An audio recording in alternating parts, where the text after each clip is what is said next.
the world's most advanced cold wallet for the new generation of cryptocurrency lovers. So if you are interested in buying this decent wallet, you can find a link in the description down below where you will get a 20% discount. Thank you very much, and let's dig in the video. So let's continue, guys. If you didn't see the first video of this larger video, you can still check it because part 1 was just uploaded, guys. So let's continue on our talk on what we were talking about, because I showed Brad Garlinghouse interview at the beginning of the other video, which was very interesting. And now we have here, guys, the Digital Pound Foundation talking to us about what is SWIFT, what does ejecting Russia achieve, can Russia evade sanctions through Bitcoin and other cryptocurrency assets. Let's take a look, guys. So we actually already have the answer, okay? The answer is no. Russia cannot do this by just using Bitcoin, okay? Well, the answer is very simple. Brad Garlinghouse said it in the interview, because they cannot move that amount of money that they need to move per day, okay? He was talking about 50 billion per day. Cryptocurrencies don't have that amount of liquidity right now, but things are going to change, guys. And that is exactly why XRP can reach such a high amount of value. So here we can see what is SWIFT. We already know that, guys. What happens when we take a bank out of SWIFT? Well, they stop making cross-border payments, guys.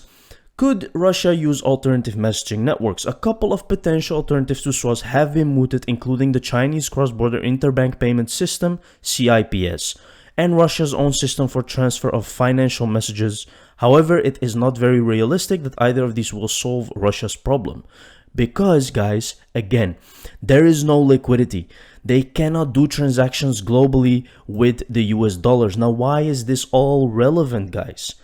Why do you think that they show you what is SWIFT? They are showing you that there are alternatives and that the financial situation has to change. That is the problem here. Let's take a look here. We touched upon in this both the points above, but as today the cryptocurrency market is simply too illiquid to support the value of daily FX transactions required by Russia. Can you see, guys? So Bitcoin will not be able to solve this problem. And what do you think can actually solve this problem? It's XRP, guys. There is 100 billion XRPs, right?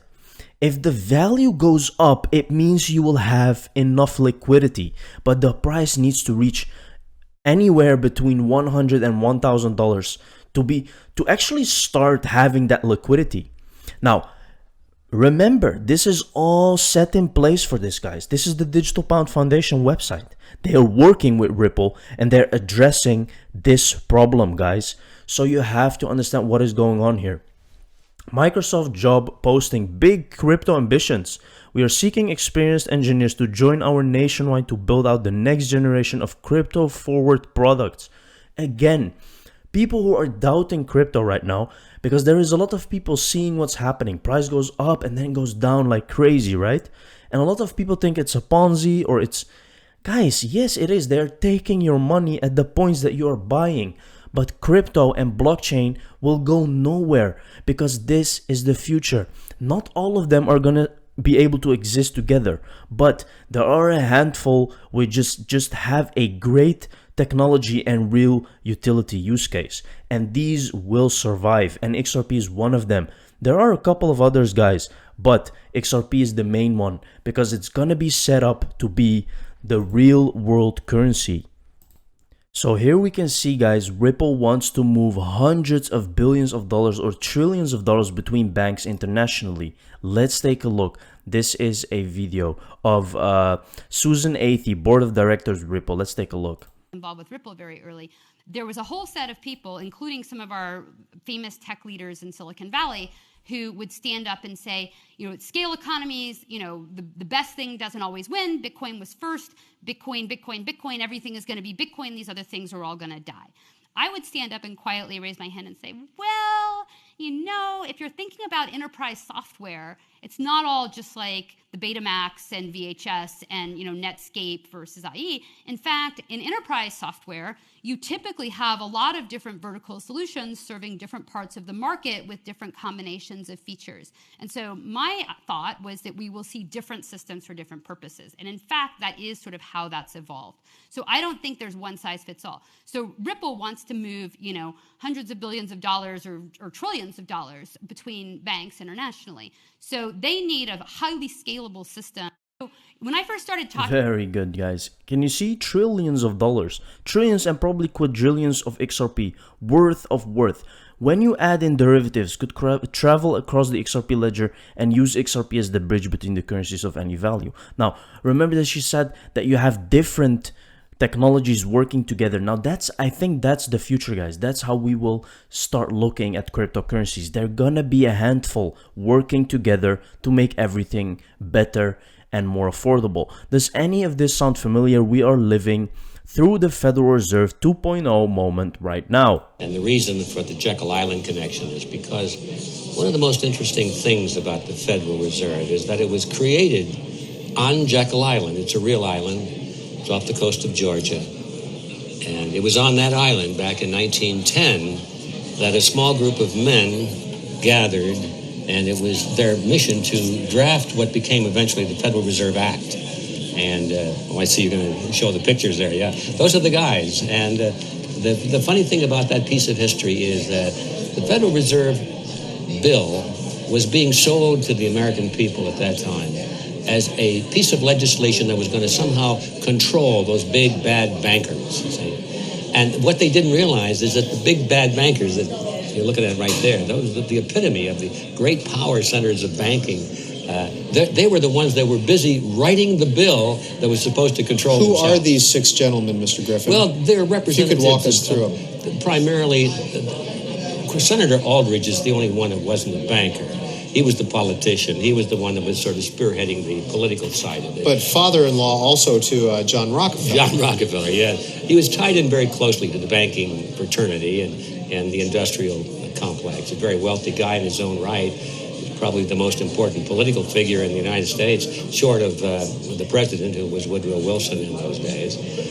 But the rest of these guys are all bankers, and they represented the dynasties of J.P. Morgan and William and the Rockefeller dynasty, and they had connections to Kuhn Loeb and Company that were there, and that means they were connected to the Rothschilds in England and France, and Max Warburg was there. I mean, Paul Warburg was there, and he had connection to his brother Max, who was the head of the banking, the Warburg banking consortium in Germany. And now, guys, I'm not gonna show you this whole video, but what he's talking about is that there are a few people in control of this whole banking system. And it's true, guys. There is just a few people. It's a few families who are actually in control of all the money. Now, not too much on that right now. What does Ripple has to do with this? Well, these people are actually involved in Ripple. They have shares in Ripple. They have their money also, and they know that this is something new that will change everything, guys, and they are actually involved. Like I did a video long time ago on that, guys. Check out SEC Investor Bulletin Crypto Asset Interest Bearing Accounts. The SEC chairman is protecting investors by discouraging crypto and directing investors and consumers to the traditional banking system. See, why do you think that everyone is thinking about crypto in a black box? Because that's actually what they want. They don't want you to invest now. They want you to take out your money, be afraid of the technology, so you will not make that tremendous amount of wealth, which you could have already have made if you start investing in crypto a long time ago. The Federal Reserve and monopoly on money was planned at Jekyll Island, GA in 1910, JP Morgan and other wealthy families.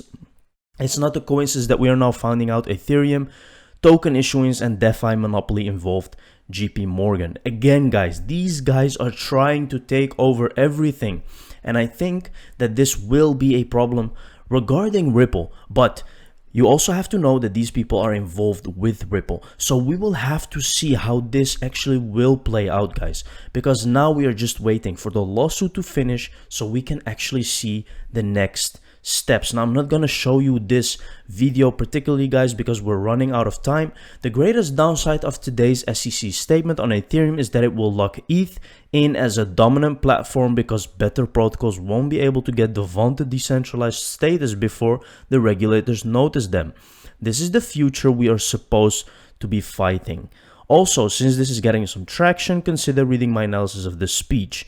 Again, guys, Ethereum is a very big competitor just because of the people that are behind it. But there is slightly a problem because Ripple is just way more advanced and efficient than Ethereum, and that is eventually going to win in the long run. But we still have to wait and see how that unfolds. Thank you very much for watching this video again, guys. See you in the next one. Cheers.